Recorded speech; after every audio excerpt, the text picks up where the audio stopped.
My dear brothers and sisters, you swat it away without thinking.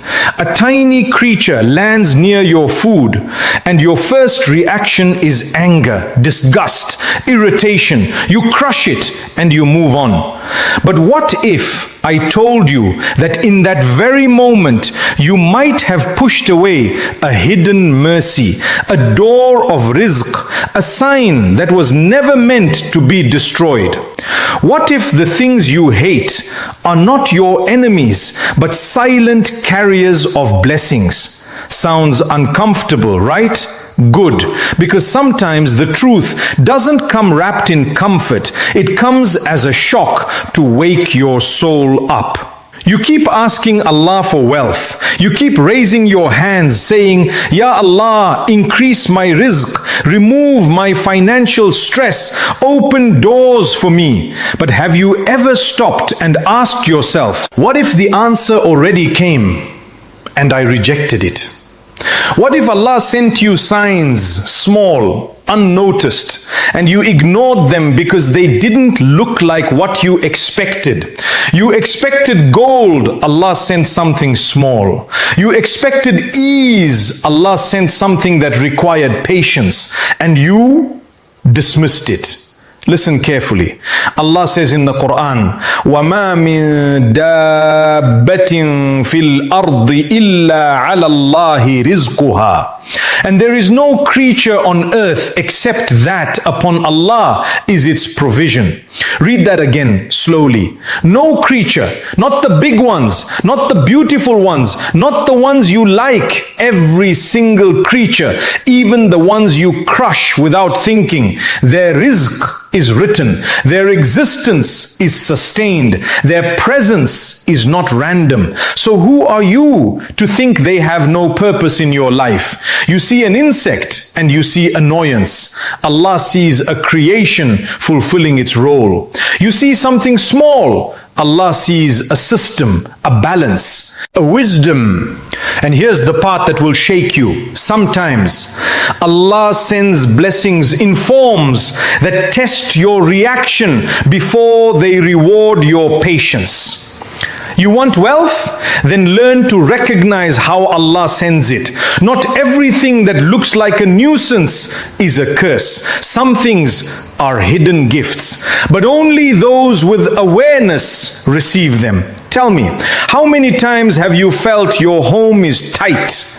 Money is not enough. Barakah feels missing. Arguments increase. Stress builds, and you keep thinking, I need more income. But what if the problem is not the amount? What if it's the barakah? Because wealth is not just numbers. Wealth is peace. Wealth is ease. Wealth is when little becomes enough. And barakah is something Allah places where He wants, not where you demand. There's a story. A man came to one of the righteous scholars and complained, my income is small, my life is hard, nothing seems to grow. The scholar didn't ask him about his job. He didn't ask about his skills. He asked something strange. How do you treat the weak creations around you? The man was confused, but then he thought, I kill them whenever I see them. The scholar looked at him and said, you want mercy from the sky, but you show no mercy on the earth? And then he reminded him of the words of the Prophet ﷺ. Those who show mercy will be shown mercy by the most merciful. Show mercy to those on the earth, and the one above the heavens will show mercy to you. Do you see the connection? Mercy invites mercy. And when Allah's mercy enters your life, barakah follows. Doors open, hardships soften, even your rizq changes. But when your heart becomes harsh, when you react with anger to every small inconvenience, when your instinct is destruction, then don't be surprised if things feel blocked. Because sometimes the problem is not outside, it's inside. Your reactions, your awareness, your relationship with Allah's creation. Let me ask you something. When was the last time you paused before reacting? When was the last time you saw something small and chose patience instead of irritation? Because patience is not just for big tests. Patience is in the small moments, the unnoticed ones, the ones that reveal your true state. And those moments, they are watched, recorded, weighed. You think killing a tiny insect is nothing? Maybe it is, maybe it isn't. But your reaction, that matters, because it shows who you are when no one is watching. There is a powerful moment from the life of a prophet who had control, power, authority, yet his heart was soft. Prophet Sulaiman. He was marching with his army, strong, unstoppable, and then something happened. Something so small, most people would ignore it. An ant spoke. Yes, an ant.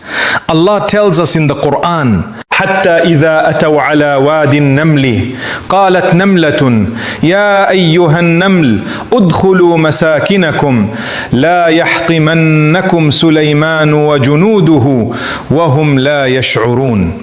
Until when they came upon the valley of the ants, an ant said, O ants, enter your dwellings, that you not be crushed by Solomon and his soldiers while they perceive not.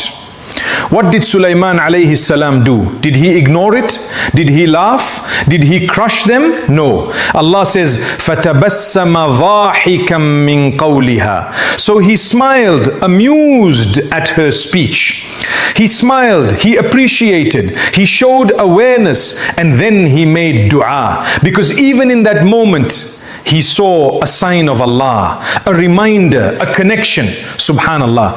A prophet with power over nations stopped for an ant. And you can't even tolerate a moment? This is not about insects. This is about your heart, your awareness, your connection with the Creator through His creation. Because when your heart becomes alive, everything changes.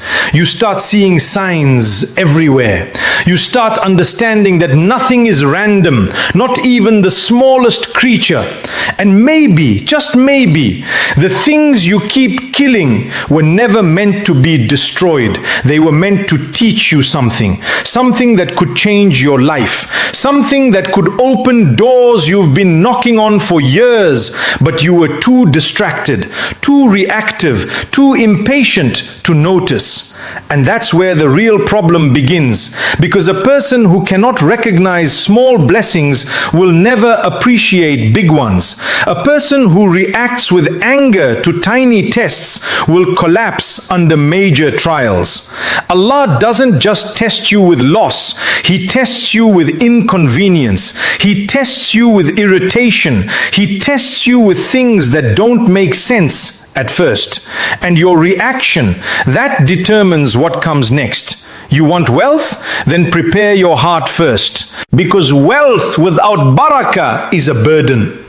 And barakah comes from Allah's pleasure. And Allah's pleasure comes from your character, from your mercy, from your awareness, from your patience. And there are signs, subtle, quiet, often ignored, that indicate when barakah is entering your home. Signs that most people overlook because they are too focused on what they don't have instead of what Allah is already sending. 5 of these signs, 5 small creations that carry meanings deeper than you imagine, but understanding them requires something rare. Not intelligence, not money, not status. It requires a heart that is awake. And if your heart is still asleep, then even if these signs surround you, you will miss them. And you will keep asking, why is my rizq blocked?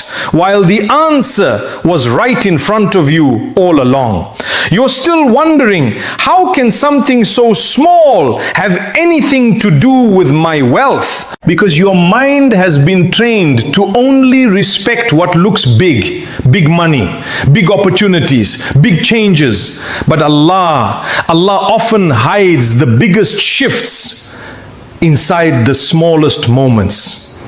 And the one who understands this begins to see life differently. Not everything is about what you gain. Sometimes it's about what you allow, what you tolerate, what you respect. Because barakah doesn't just enter through doors, it settles in spaces where the heart is alive. Let me take you somewhere deeper, not into your wallet, into your home, your environment, your unseen atmosphere, because there are things happening around you right now that you are completely unaware of. Move